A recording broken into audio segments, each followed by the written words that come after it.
Hola, ¿qué tal? ¿Cómo están? ¿Me escuchan bien?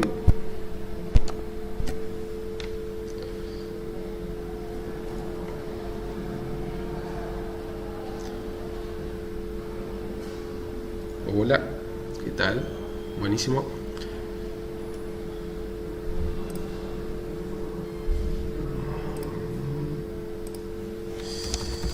Hola, buenos días a todos.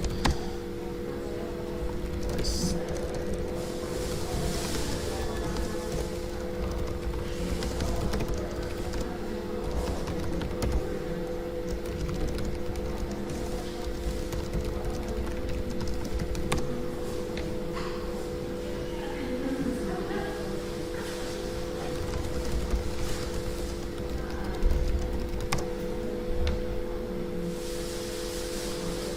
bueno, espero que haya sido bastante claro la clase de hoy.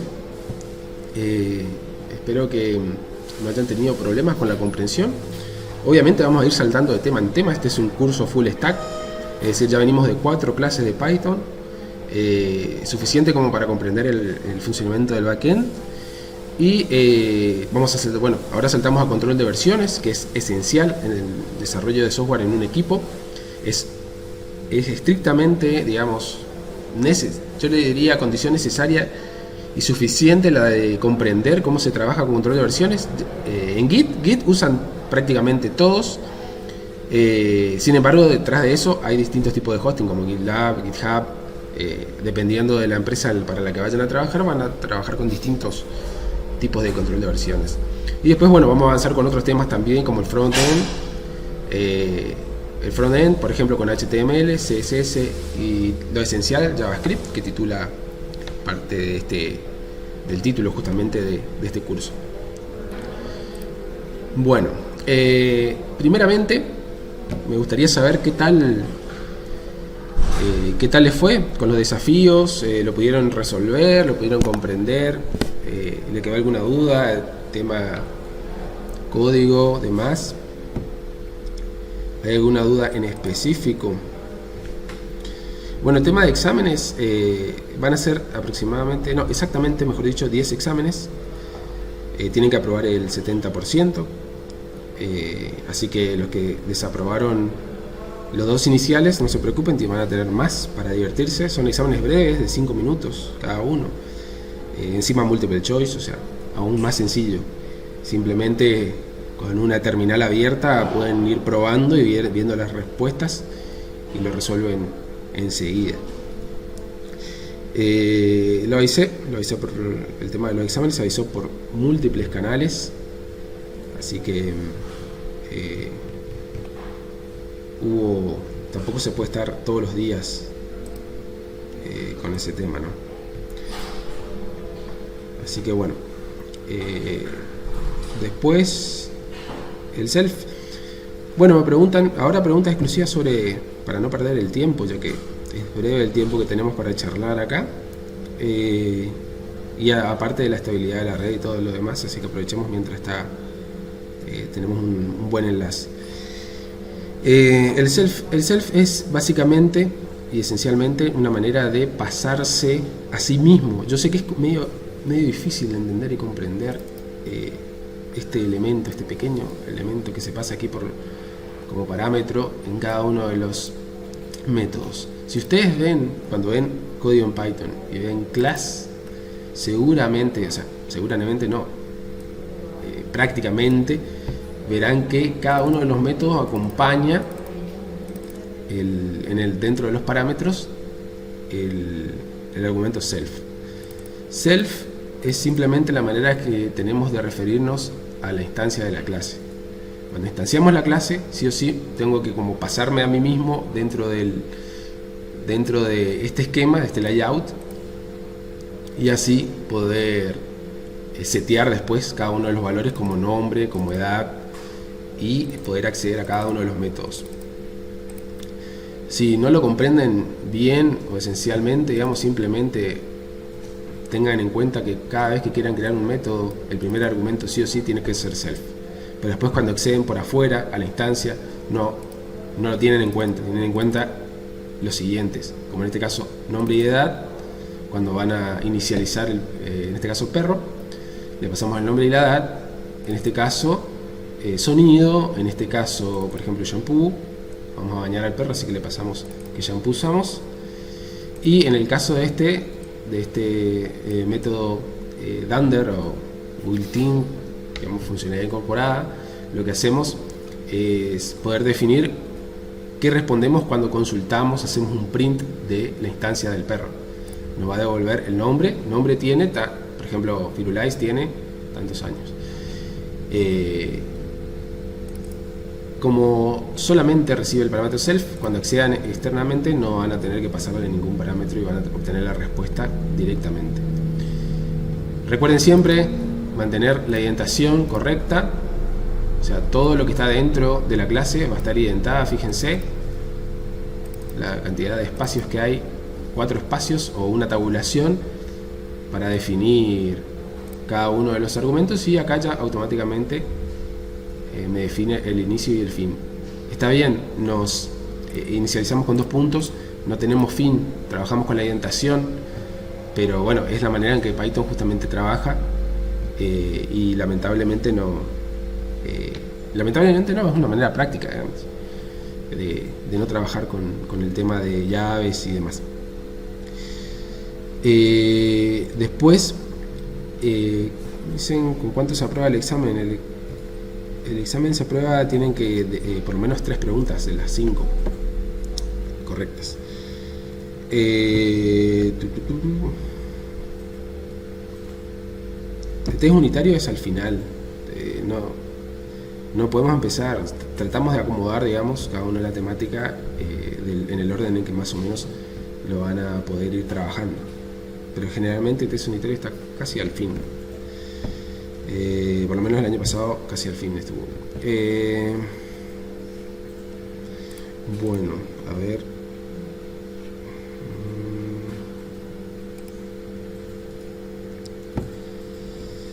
Bueno, tema subclase es justamente lo que les voy a mostrar ahora. Otra cosa que quería comentarles es comparar esta manera de trabajar que tiene Python. Es bastante flexible, bastante, digamos, dinámica, en el sentido de que con otros lenguajes como Java, por ejemplo, ustedes van a tener que definir directamente. Fíjense que acá cuando llamamos a cualquier método, simplemente con define, definimos el nombre y ya pasamos directamente al método. Acá no hay private, no hay public, no hay protected, nada, todo en Python es public. Sin embargo, si bien todo en Python es public, podemos usar decorators para de alguna manera limitar o restringir. Vamos a después, cuando tengamos que dar el framework Django, vamos a ver que los decoradores o decorators son, digamos, utilidades bastante potentes que nos permiten modificar el comportamiento de funciones o clases usando una arroba y directamente proteger el acceso a determinadas partes del código. Por ejemplo, si nosotros queremos hacer, fíjense que cada uno de estos nombre y edad es accesible desde afuera de la clase. O sea, si yo creo un perro, vamos a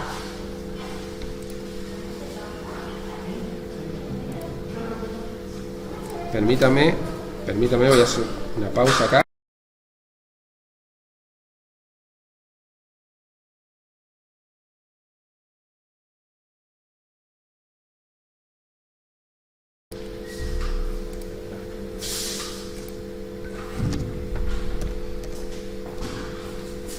Fíjense que si ustedes quieren, por ejemplo, instanciar, en este caso un perro cualquiera, vamos a instanciar,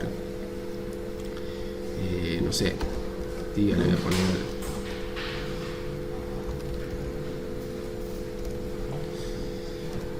Fíjense que automáticamente yo coloco perro y ya me sugiere cuáles son los atributos que le puede pasar por el plugin que Visual Studio Code ya reconoce, digamos. Entonces, esto nos permite, fíjense, saber cuántos atributos yo tengo que pasarle. Edad, nombre, lo que sea. En este caso, Firulais. fatiga, perdón.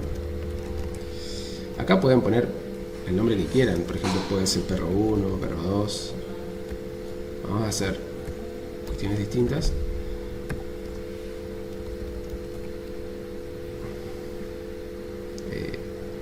Print perro 1, por ejemplo.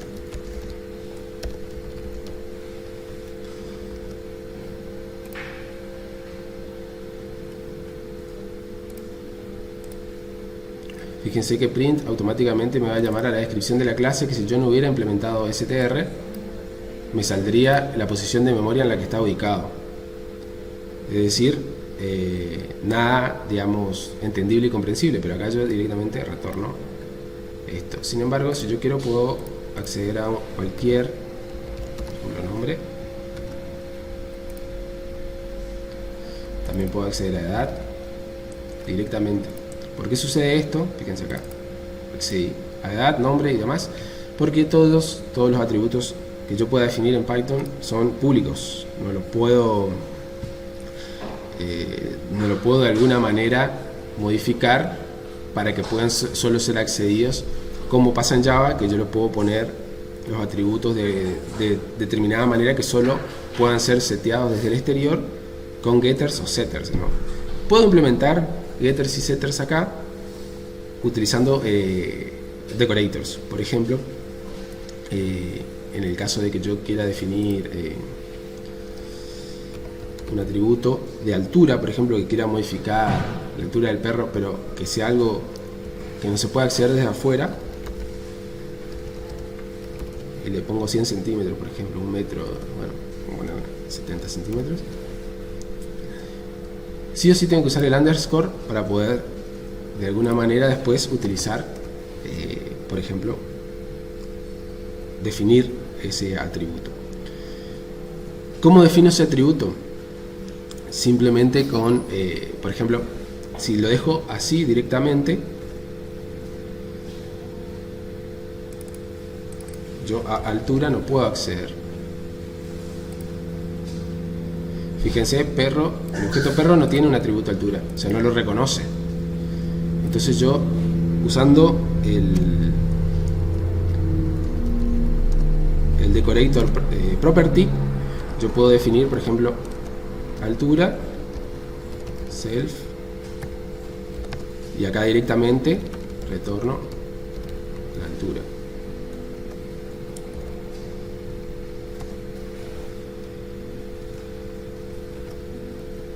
Entonces ahora sí ya puedo acceder, y lo mismo puedo hacer para modificar el valor de ese atributo y demás. Esta es la única manera en la que yo puedo de alguna manera poner un control dentro de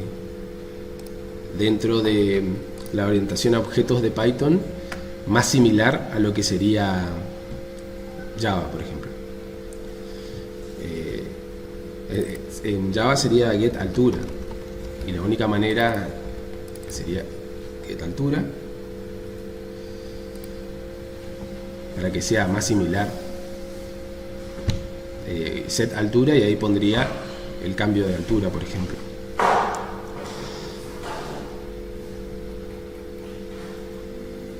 Me dicen, a ver,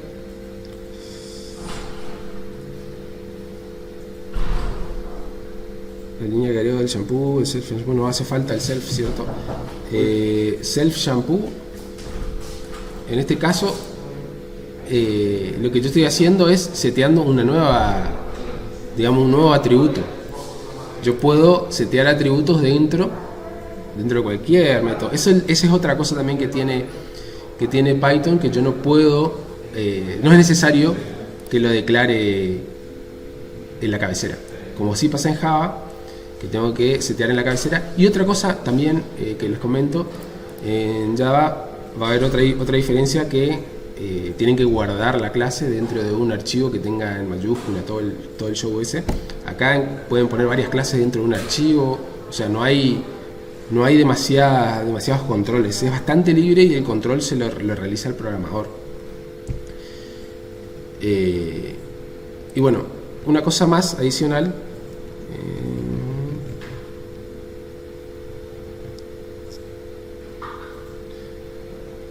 El return es un retorno de la función. El return lo tienen en cualquier tipo de lenguaje de programación que ocupe funciones y debería funcionar sin problemas. Yo recomendaría que no ocupes el return dentro de un bucle, sino hagas todo tu control, hagas un break del bucle y ahí con un if controles si el resultado es lo que necesitas y ahí haces un return con el if. Si no, ¿por qué? Porque así agarrás costumbre de trabajar con toda tu lógica dentro de los bucles y no salir de ahí, rellenar o completar los datos de alguna manera mucho más simple, porque después cuando tengas que trabajar con bases de datos no se recomienda trabajar con consultas y demás dentro de un bucle, porque de alguna manera empeorás el comportamiento. Los bucles siempre tienen que de alguna manera tener un control de salida y aparte la lógica la tenés que implementar toda allí adentro sin acceso a datos exteriores. Entonces con esa costumbre procesás todo lo que tengas que procesar y después a lo último haces el return o aplicás alguna condición a ese return.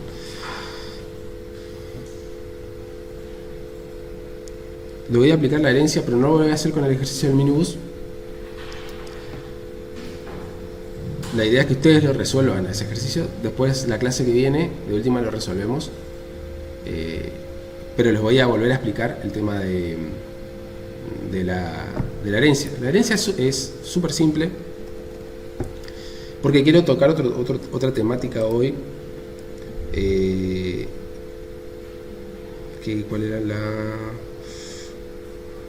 las diferencias? Justamente quería comentarles las diferencias que hay y el uso de Zapper o Super, como ustedes lo quieran denominar, que es simplemente acceder a funciones implementadas justamente en los padres.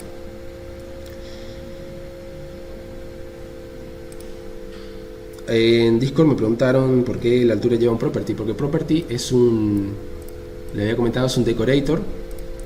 Los decorators son maneras que tenemos de controlar ciertos comportamientos dentro de una clase, dentro de instancias o clases, y usamos property para imitar el tema de el acceso a los atributos. Si yo quiero controlar que desde afuera de la clase se acceda a un atributo, simplemente agrego este comportamiento. Es decir, en vez de colocar el atributo altura directamente escribiendo, coloco un underscore y realizo el control por fuera mediante un método.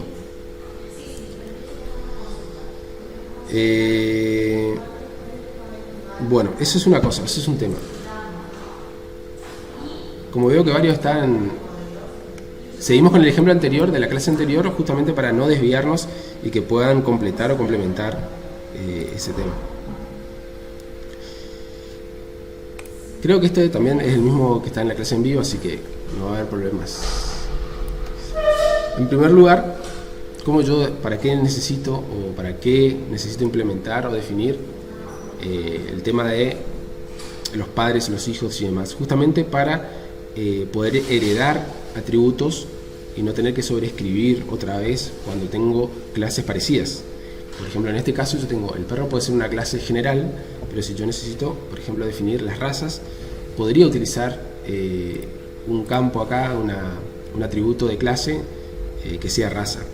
Pero puede ser que esa raza tenga otros comportamientos, puede ser que tenga otros atributos, entonces simplemente escribir raza acá y acá escribir la raza, o pasar la raza como un atributo acá adentro, no es justamente lo que se espera, porque tendría que nuevamente implementar otros métodos para otras clases. Entonces, de esa manera utilizamos herencia. ¿Y cómo lo usamos? Súper fácil, simplemente usamos class otra vez, por ejemplo, como argentino, y acá, si yo lo escribo directamente así, estoy creando una clase nueva. ¿Cómo hago para heredar los atributos darle un padre, digamos? Simplemente le doy el atributo perro. Y ahora sí puedo definir, por ejemplo, un atributo de clase como raza. Acá tengo argentino.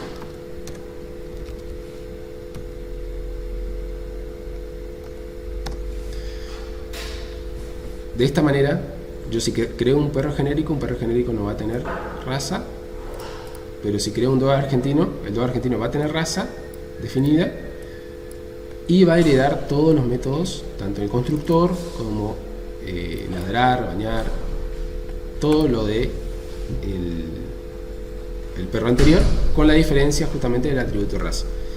Si yo lo quiero instanciar, por ejemplo, perro 1, este sería el nombre del objeto, de la instancia, digamos. Fíjense que yo automáticamente al presionar intro ya me posiciona en cuáles son los atributos, o sea, lo interpreta ya sabe que tiene que heredar en el constructor tanto el nombre como la edad. Firulais en este caso, edad 5 por ejemplo.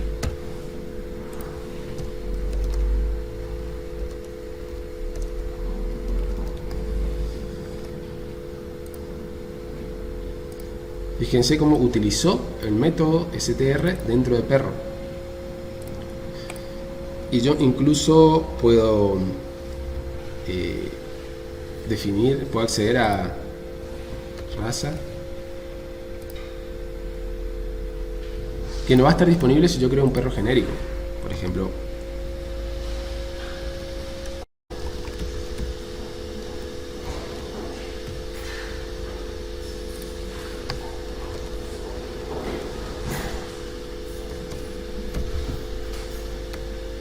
fíjense, no está disponible. Si yo lo ejecuto, esto no va a funcionar. Fíjense, perro object no tiene el atributo raza. Es decir, yo necesito determinar, si necesito determinar atributos específicos, uso este tipo de herencia.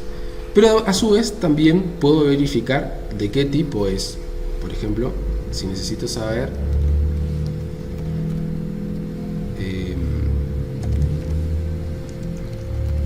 de qué tipo es, por ahí estoy perdido y necesito saber en realidad, a ver, mi objeto, mi instancia, qué tipo es en realidad. Y me va a mostrar el padre directo, digamos. O sea, en este caso, la clase directa, que es dog argentino.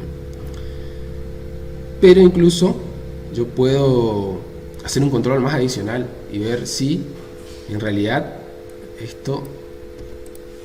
este perro en realidad es instancia del abuelo, digamos, por así decirlo, en realidad el padre, que sería el perro.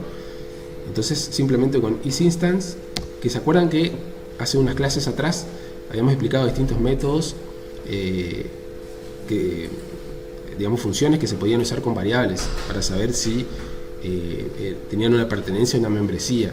Y bueno, esa membresía o pertenencia justamente se utiliza con isInstance. En este caso tengo que pasarle el objeto, perro 1 en este caso, y si es instancia de, primero, dog argentino. Si es instancia de dog argentino, ¿qué me va a devolver? Verdadero, porque es instancia. Pero también puedo definir si es instancia de perro. También es instancia de perro.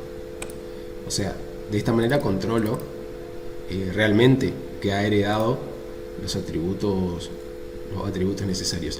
Y también puedo hacer un cambio, o sea, puedo cambiar la manera en que de alguna manera implemento algunos métodos. O sea, esos métodos pueden modificarse, pueden sobreescribirse. Por ejemplo, puede ser que yo tenga que el ladrido del perro acá sea distinto. Entonces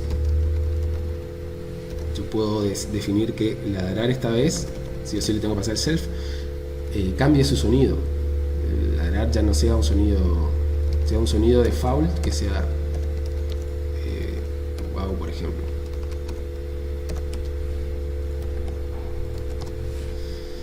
O sea, ya le paso un atributo con un valor directamente.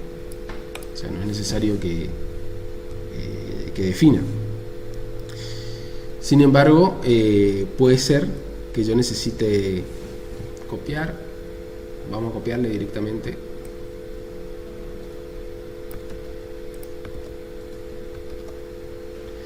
y vamos a acelerar a la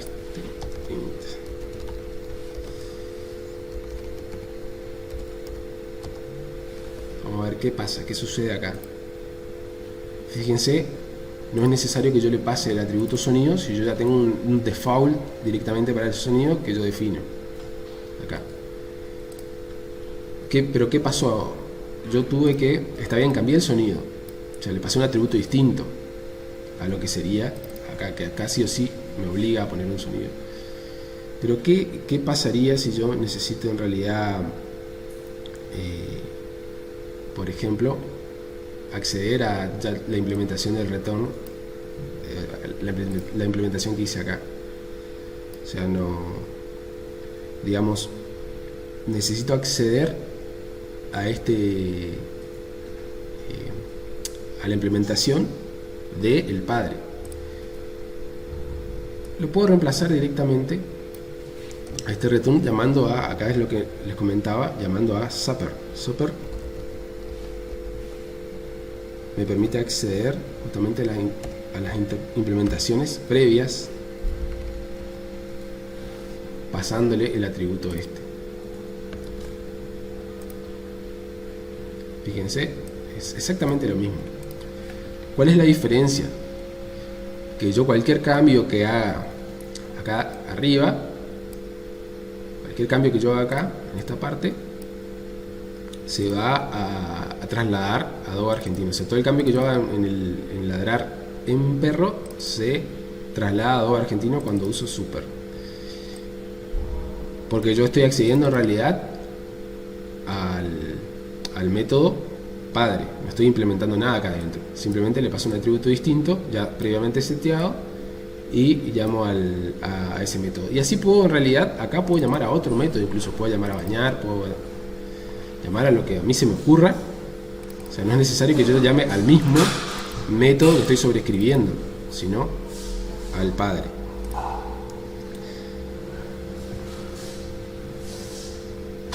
Bueno, disculpen el ruido ambiente, ya saben cómo es esto. Así que, como dice el compañero acá, no es un estudio de grabación profesional, así que el ruido es constante. Disculpen por ahí si no se oye bien. Se comprende el concepto de herencia. Se puede heredar múltiple, o sea, yo puedo acá, mediante comas, heredar, si tuviera, por ejemplo, animal o tener incluso cualquier otra clase, yo puedo adicionar y tener una herencia múltiple. Una herencia múltiple ya es más difícil de controlar, pero lo van a ver en ocasiones implementada en varias partes, varios tipos de código. Sin embargo, esta es la manera esencial de comprenderla. No lo vamos a complicar demasiado, porque yo sé que es un concepto bastante complejo. Y Super justamente nos permite eso, acceder a implementaciones en los padres, simplemente sin tener que sobreescribir o reescribir código. O sea, cuando ustedes vean Super en un código, sepan que lo que está haciendo es llamar a la clase directamente superior, digamos, ¿no?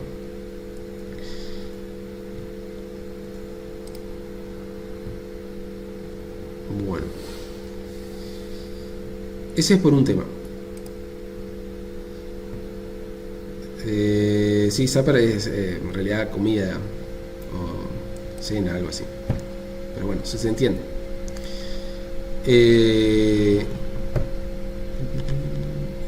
Tema de control de versiones. Fíjense, si ustedes van a trabajar haciendo una pausa en esto, ¿no? Volviendo a la temática de la clase de hoy, o sea, con esto damos, digamos, por cerrado el tema de lo que vamos a implementar. Más allá de esto, no lo vamos a ver. Lo que sí vamos a ver es decorators, pero mucho más adelante cuando vemos el framework.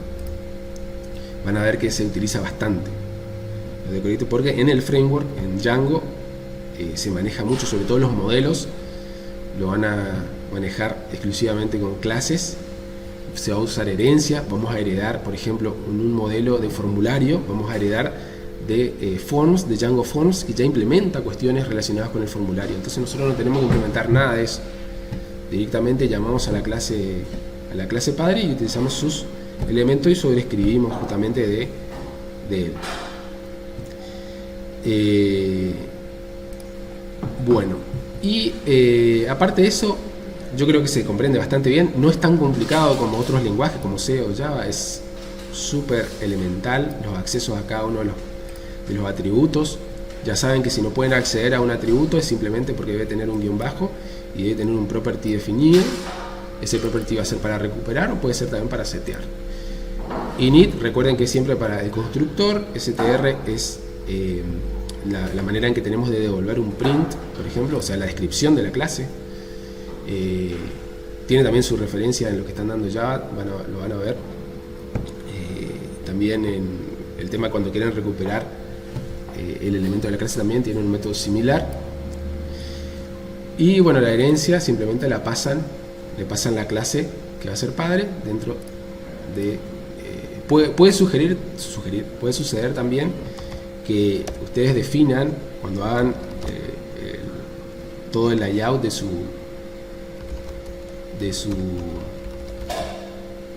digamos, de la lógica de negocio de su sistema. Puede ser que hagan esto y lo dejen así y después lo implementen a futuro, le implementen algo, ¿no? Y después pueden instanciar esto, obviamente vacío, y va a heredar todos estos métodos de acá arriba. O sea, es funcional, es completamente funcional esto. Y después en el futuro, cuando ustedes quieran implementarle algo adicional, simplemente lo escriben allí dentro, reemplazan el pass por el código que quieran implementar. Esto también lo van a ver, sobre todo cuando bajen código de internet, van a ver que por ahí suele suceder que no está implementada alguna función, y directamente con pass evitamos que esto dé un error, ¿no? Sí, Java tiene esta implementación en Java, es mucho más complicada. Tienen que definir las propiedades de los métodos, las propiedades de los atributos. No es tan sencillo, no es tan simple. Python, esto tiene un costo, o sea, no es todo color de rosas. Esto tiene un costo, o sea, a medida que se hace más complicado el código, más grande, el control tiene que ser mucho más grande, porque pueden mandarse una macana, mandarse un moco y modificar un valor de clase, por ejemplo, un atributo de clase, pueden modificarlo sin querer. Por eso yo en la presentación, en el PPT, en el PowerPoint o PDF, está definido que tengan cuidado con el tema de modificar, de crear atributos de clase y después modificarlo, porque el atributo de clase se modifica en todas las instancias, ¿no? Si está definido acá el atributo, esto va a ser representativo en todas las instancias. Si está definido acá dentro del constructor o dentro de acá de algún método, refiere solamente a la instancia específica, ¿no? Acuérdense de eso.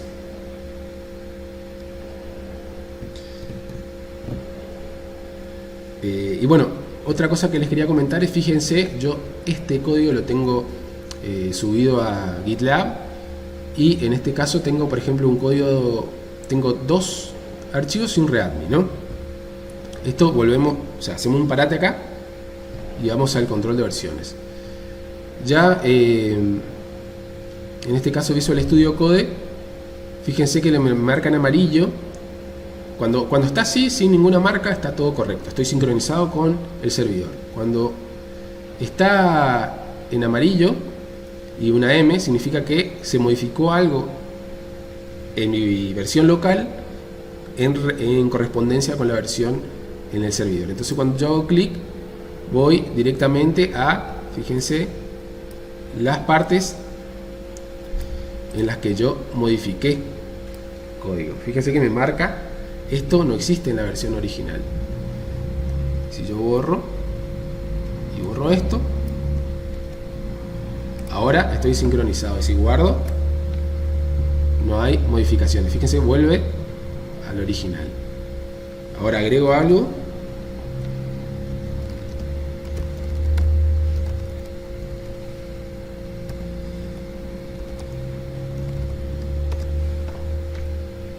Me marca como modificado y me tilda cuáles son las líneas que se agregaron que no existen en el código original.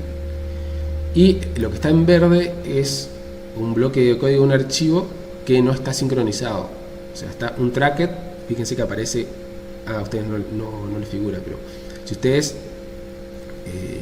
cuando lo prueben esto en sus PCs, van a ver que cuando pasan el mouse acá arriba le sale toda la ruta de donde está ese archivo y le va a decir modified si está modificado. Y si en el caso de que ustedes tengan un archivo nuevo que no está subido al servidor Git, le va a aparecer en verde y le va a aparecer un tracker, es decir, no está haciendo ningún seguimiento sobre ese código. Todo lo que haya ahí es nuevo, o sea, el archivo es nuevo en general. Y con Git A van a subir los archivos nuevos y después hacen un commit, los mismos pasos que les mostré en el video. Hacen Git A para agregar los archivos que no están, Git commit y ponen el mensaje que quieren relacionado a ese commit, y después hacen Git push y sube el código.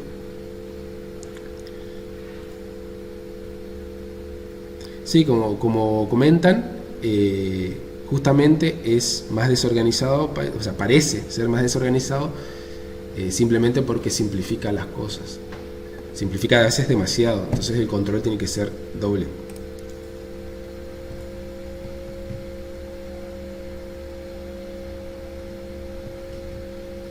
Todo, acá en el Discord me preguntan si todo lo que se define en el init, que se recibe como parámetro, queda público. Todo queda público. O sea, fíjense que esto, nombre, edad y altura no en este caso, pero nombre y edad van a poder ser accedidos desde afuera de esto, ¿no? Del bloque de código. Desde afuera de la clase se puede acceder tanto a nombre como a edad. Todo en Python es público, a menos que ustedes especifiquen lo contrario con property, cambiando con un guión bajo el tema de la definición.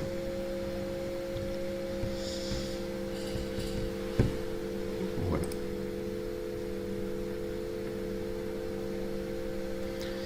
me pregunta si existe el private. Es justamente lo que acabo de explicar. El private es justamente, no existe como atributo, todo es public. Lo tienen que definir con el guión bajo en el atributo que quieran hacerlo privado, y después con property definen las configuraciones. En este caso yo estoy simplemente obteniendo, pero si yo quiero modificarlo voy a tener que definir un método de seteo. Esta clase queda grabada, así que lo pueden, y el código lo voy a subir, no hay problema, lo comparto ahí en el Discord.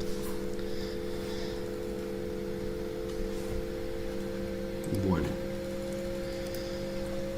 después el tema de Git quedó claro, ¿no? Creo que no hay demasiadas complicaciones en eso. O sea, dependiendo de la empresa donde o el grupo con el que trabajan, van a usar GitLab, GitHub o no sé, cualquier otro que exista, pero de lo que está detrás de eso, o sea, lo que motoriza eso es Git, y siempre los métodos, o sea, las llamadas, tanto push, commit, todo eso siguen siendo las mismas. Lo que cambia es dónde está alojado y las herramientas adicionales que le ofrece la empresa.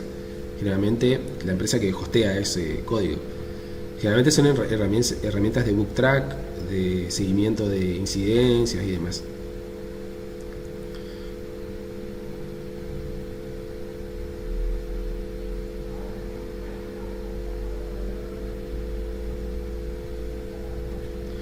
Bueno, y me preguntan del tema del lenguaje, a ver, por acá vi.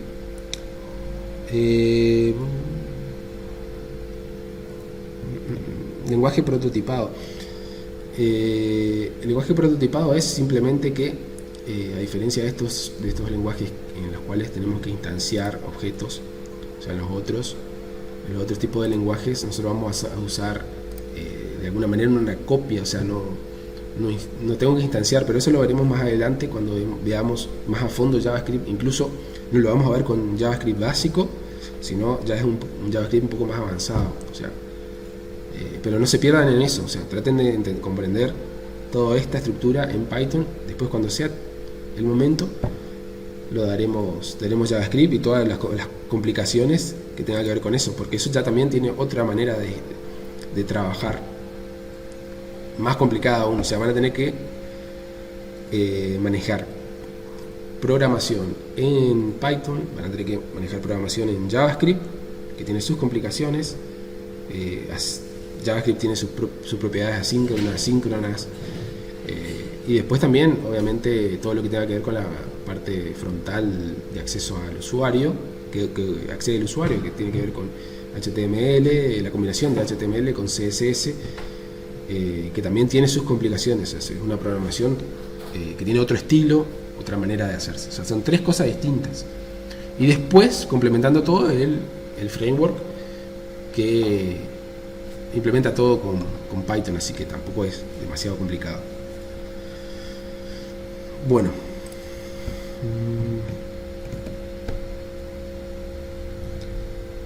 20 instancias de un objeto en un ciclo. O sea, vos querés instanciar de distintas maneras, y lo que podrías hacer en realidad, no entiendo para qué necesidad lo podés hacer, necesidad tantas instancias, pero podés llamar, lo que podés hacer es guardar temporalmente en una lista. O sea, no necesitas crear, digamos, varias instancias de la manera típica en la que la haces, sino lo puedes llamar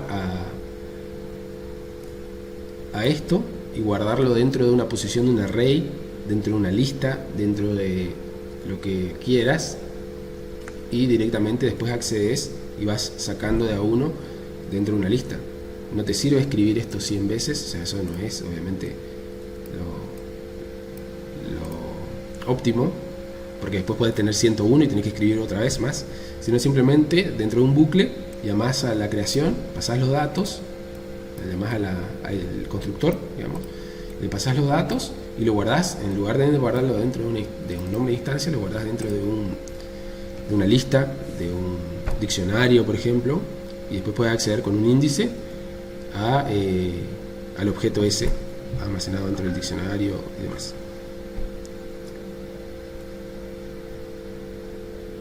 El problema que vos tenés es que vos estás teniendo en cuenta que la instancia tiene este mismo nombre cuando la instancia de tu objeto está definida por los atributos que vos le mandás, aparte de las propiedades que vos extraes con STR. O sea, lo que te importa es la información que hay adentro, no que esto se llame perro 1 o perro 2. O sea, eso es lo que tenés que tener en cuenta.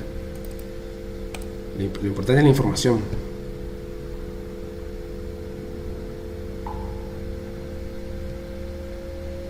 ¿Cómo estás?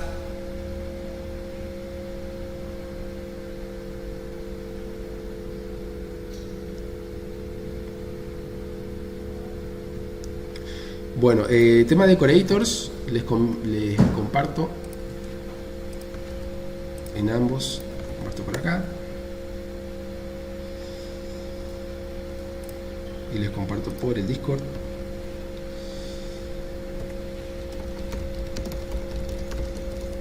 Para que vayan leyendo un poco, informándose más allá de lo que yo les haya dicho acá, que es un resumen. Lo voy a escribir acá también.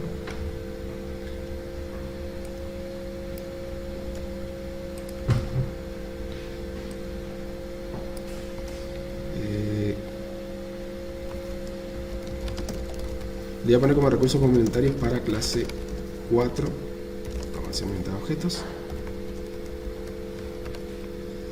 Y les coloco el enlace para el que quiera informarse un poquito más. En realidad es necesario que lo lean un poco, que sepan cómo se utiliza, porque lo vamos a usar bastante. Bueno,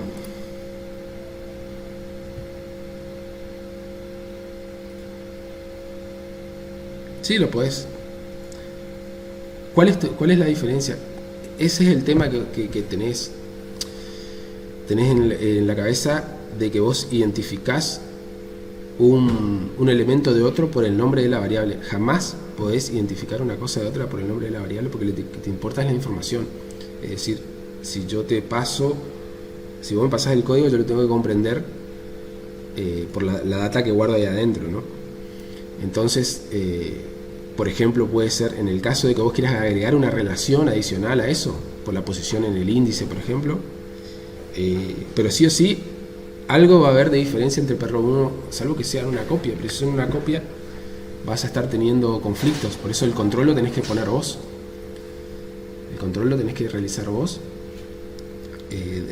dependiendo para lo que lo necesites. Si necesitas comparaciones, podés hacer el recorrido sobre, por ejemplo, cargas 100 de estas instancias a un array y después vas comparando de a uno en uno, porque comparar 100 de una, por ejemplo, valores o demás dígitos, no te sirve, no es conveniente.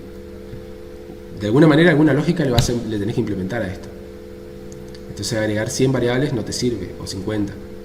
Lo que te sirve es ordenar tu información dentro de un arreglo. Por eso justamente habíamos dado en las clases anteriores listas y demás, ¿no? Y las instancias las diferencias con str. Por eso Python no te lleva ningún control, el control lo tenés que hacer vos. Vas a poder tener dos. Si yo coloco esto, es perfectamente válido. O sea, no me va a dar, vieron que no me dio ningún error. Sin embargo, ambos son exactamente iguales, cambia simplemente la posición de memoria de cada uno. El control, como vuelvo a repetir, lo tenés que dar exclusivamente vos dentro de la implementación.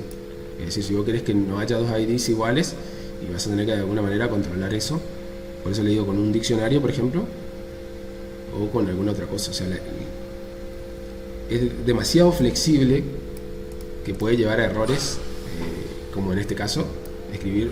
Un error puede ser para una persona, para otra no. Para otra suficiente con saber la posición de memoria.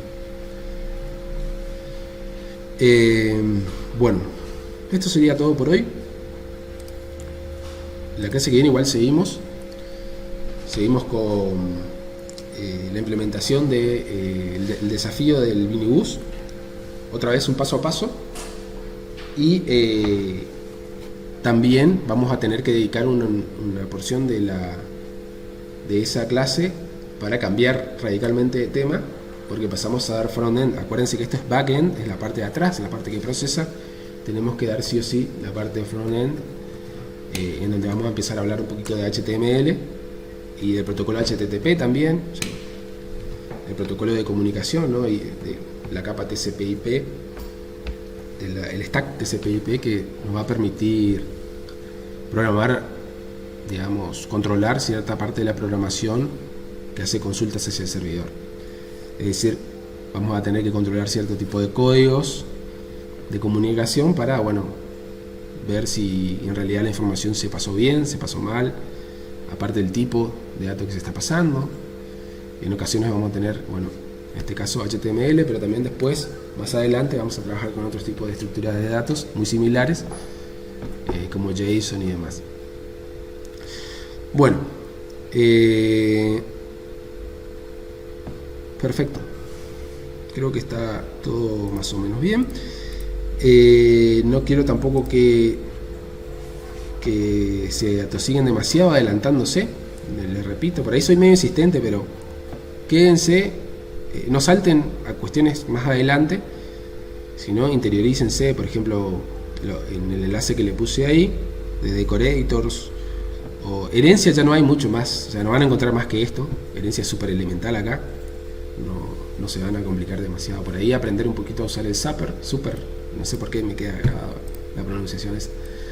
Aprender a usar el super para llamar a los métodos del padre y demás. Pero es súper elemental y básico.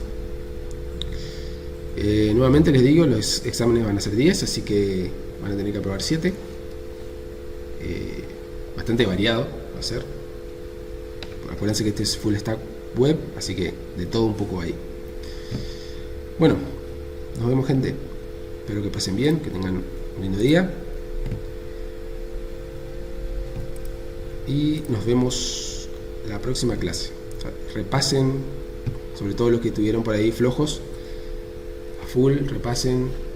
Les voy a compartir más código para que puedan, digamos, de alguna manera resolver los desafíos. Y también los desafíos no se entregan, recuerden, es simplemente para que ustedes se controlen a ver cómo están, si lo pueden resolver. Si no, yo no quiero sentarme acá y resolverles esos desafíos, porque tan pronto, digamos, para que ustedes tengan el tiempo para poder practicar. Así que bueno,